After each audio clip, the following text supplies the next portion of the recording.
areas that have been impacted. This includes more than 1,100 trees cleared by local governments and thousands of trees removed from state routes by TDOT, TWRA, and forestry crews. Yesterday, Governor Bill Lee issued Executive Order 111, a critical step to speed up tree and debris clearance removal, or vegetative debris from around power lines especially. This executive order authorizes TDOT to assist on non-state roads, allowing TDOT crews to remove downed trees and debris from county and city roadways when requested through TEMA. So we're working with our county emergency management agencies to find these routes. We're working with utility companies to find out where the most important places for them to be able to restore the most power in the fastest way possible to the places that they serve. Why power restoration matters, we know. Heat and winter. It is brutally cold. People have been very uncomfortably dangerous. Temperatures have been in people's homes, and without power, homes quickly become dangerous, especially for older adults, infants, or those with medical conditions. Many people rely on electricity for medical home oxygen machines, dialysis support, or making sure their medications like insulin are safe. And carbon monoxide risk is something that we see an increased amount of in these wintry conditions, and unfortunately we've had at least one death reported as a result of carbon monoxide poisoning, and as you've carried on as we've seen on the news, a number of other suspected cases of carbon monoxide poisoning leading to medical treatment. Clearing trees is the gateway to recovery. It allows those utility crews to safely restore power. It enables first responders to reach residents in need, and it restores the access for healthcare workers, supplies, and essential services. This remains a coordinated statewide effort with state, local, federal utility partners working side by side. So the utilities they have a great mutual aid system where they support each other. They have great contracts with contract workers. And as the scope of this response is narrowed from really stretching from Dallas to New York into the more concentrated areas of northern Mississippi, much of Tennessee, and northern Louisiana, they're able to move more resources to help them address these things. The state of Tennessee has made some resources available. TEMA, working with the Tennessee Bureau of Investigation, requested for the TBI to make a hotline available so that welfare and wellness checks could be requested. This hotline is intended for situations where loved ones or neighbors have not been able to reach someone, and those requests are submitted through this line that are then coordinated where state or local law enforcement personnel are able to go and check on people. We have a disaster hotline, disaster information line that's available that opened earlier today. This hotline provides general disaster-related information, including available resources, recovery guidance, and where the public can get help. Our public messaging emphasis is encouraging Tennesseans to use these hotlines when it's appropriate rather than 911. So for non-emergency needs, calling the TBI hotline in order to get wellness checks or calling the disaster information line when they have questions helps those priority traffic on 911 lines to stay emergencies. And we're working to make sure that we're sharing information in as many ways as possible so that those that are without power can access it. The Central Resource Hub for information related to Winter Storm Fern you can find on TEMA's webpage, which is www.tn.gov/TEMA. Again, that's www.tn.gov/TEMA. As additional assistance or recovery resources become available, they'll be posted on that same website. Again, the Tennessee Bureau of Investigation hotline is available to assist with welfare and wellness checks for individuals impacted by Winter Storm Fern. The line should be used whenever a loved one or a neighbor cannot reach someone that they're concerned about, and we'll make sure that appropriate state or local resources are deployed to go and check on them. The disaster information line is open to support Tennesseans impacted by the storm. This hotline provides general disaster-related information, including available resources, recovery guidance, and where to get help. It serves as a central point of contact as response and recovery efforts continue. Tennesseans are encouraged to use those hotlines again instead of 911. So leave 911 for emergency needs. Use these other hotlines for non-emergency needs. And I'll just speak on the weather fatalities. At this point, the Tennessee Department of Health has confirmed 10 weather-related fatalities. It's 1 in Obion, 1 in Crockett, 1 in Haywood, 3 in Davidson County, 2 in Cheatham County, 1 in Hickman County, and 1 in Knox County. We continue to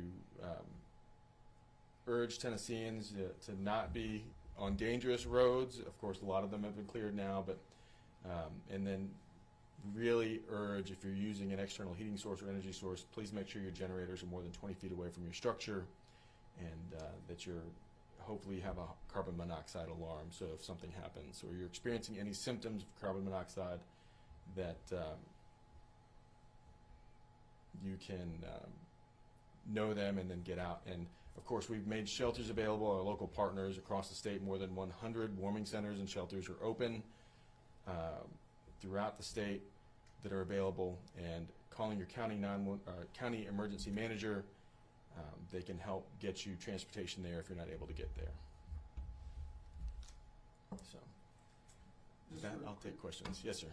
Like you said, you were out, had your window down. Alex said, looking things over. Tell us your thoughts on, after going out over the past few days, what you, I guess your final analysis, or I mean everything, because it's kind of getting back to normal now. But over the past few days, what have you seen that's really stood out to you? Yeah, so right now it's even more stark, the difference between those that have been impacted and those that aren't. So obviously, stately old trees, young trees, vegetative debris down everywhere. Some roads still inaccessible. I think a lot of the departments of transportation, whether TDOT or local, have done a great job of clearing routes by plowing and treating, but the vegetative debris, the things that are obstacles, those things are still gumming up the works, as it were. So there's a lot's been done. I think a lot still left to be done in order to restore power, and I imagine people are very frustrated that they're in the dark or the cold still, and it feels like it's going to take a while, and they should just know that that we see them, and that not just the state of Tennessee, but local governments and utility companies are working around the clock and getting in as many resources as possible that can work on these problems there. And all those tree debris, I think you said how it'll take a long time for that to get done, and then after that, what's the process of getting rid of it? It has to go to the curb. Where's it going to be taken to? Yeah, each community in the state has a debris plan, so usually, as a matter of course, debris should make it to the right of way, and then the communities will have a debris plan. We're evaluating longer term how we might manage that, and by longer term I mean within the next week, starting to communicate that with our counties so that folks can make sure that their recovery and getting back to normal is going as quickly as possible. And the city hasn't seen anything really, at least winter like this since '94, if I'm not mistaken. And like, what have you all learned from dealing with this storm? What would you like to see do better in the long run? How has this made you more prepared for the future? And what can people do to help themselves in the future should this ever happen again? Well, I think one lesson for me is that the National Weather Service is getting much better at their 7-day forecasts. So 7 days ahead of time, they were forecasting significant winter weather. I do wish the snowfall part of that forecast had proved more true. Of course, they were predicting the ice as we got closer to the storm. I think maybe it ended up exceeding some of their most likely case scenarios. But we need to make sure that our infrastructure is resilient, and that we are maintaining the infrastructure around our power infrastructure. And I know a lot of investment goes into that already. I think this just provides us an opportunity to see how we might do that better, really in much of our state.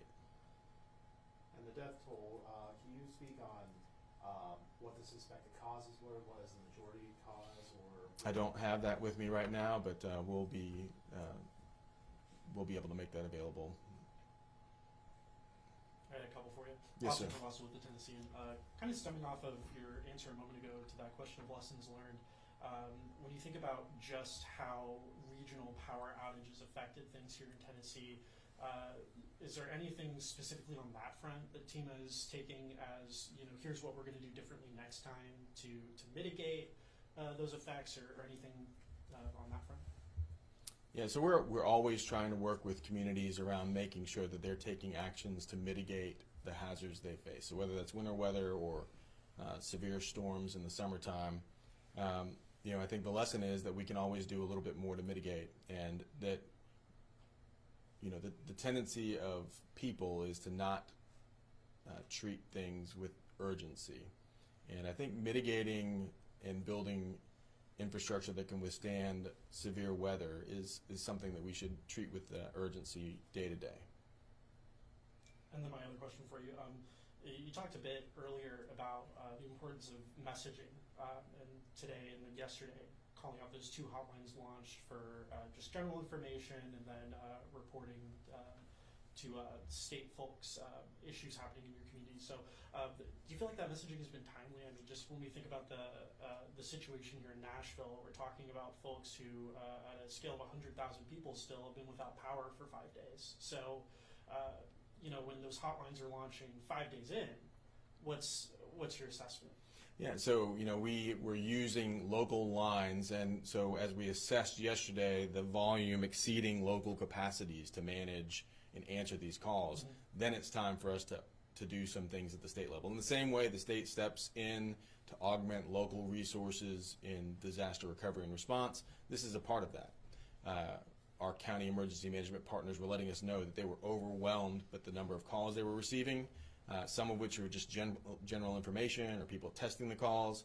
And so this gives us the ability to offload that pressure and help be more helpful to those that are calling for help or for information and next steps for them. Just what's the most important thing people at home can do right now to help you all as you go underway to get all this cleared and get us back to normal? Yeah, so a couple of things I'd say. The first thing is check on your neighbors. Make sure they're okay. It's amazing how much better our lives are when we check on those around us. And so I would encourage that to be the first thing. The next thing I would say, make sure you're reviewing your insurance documentation. Take lots of pictures of the damage that's around. And if you're able to move some of the debris around and make your property or your home safer, go ahead and do some of those things. But again, document what you're seeing. We know there's a lot of damage. If you see problems with the infrastructure, don't presume that someone's already reported it. Each jurisdiction in the state has a different way that their utility departments, highway departments, water departments receive. So whatever's appropriate to you. Yesterday while driving around, I noted that I thought I might have come across a place where there's a water main leak. And so I made sure to report that to that appropriate county government so that they could go and find it. And for me, my thought was there was an awful lot of water when there was not a lot of melting, and a lot of it was pretty steamy, which is just telling me that it's above freezing as it's getting in there into 23-degree air. So I was pretty sure there's probably a leak in a water main there, which as the temperatures continue to rise, as the volume of water going through that pipe increases, will increase the likelihood that it'll wash away. And unfortunately, this place, it was on a road. So that is something that people should also be looking out for as temperatures have these drastic shifts like this. It is inevitable that water mains will break. There is almost nothing that can be done about it at this point. But rapid reporting of changes in water pressure to water utilities will help your utility departments be more responsive and able to resolve that problem more quickly and prevent loss of water pressure throughout their systems. I got another one for you. Yes, sir. Can you speak to any possible National Guard deployment in Nashville? I know that state representatives and senators sent a letter earlier today asking for a deployment here to help with recovery efforts. I've not seen that letter, but the National Guard has been deployed and engaged with us from the very first outset of this event. And as needs are more apparent and where the National Guard can be the appropriate resource, and of course they're the Swiss Army knife in many ways of the tools available to the state of Tennessee. They've been there. They helped Nashville set up and staff medical shelter, medical aid and shelters, the 3 shelters that have been open. They set up cots.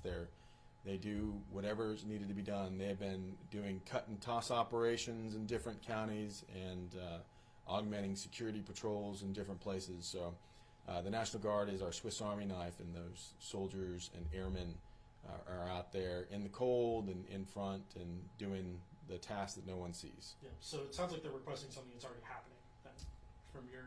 I've not seen the letter, so I can't answer that. Yeah, fair enough. They may be just asking for more urgency or like Sure. the ability to be able to.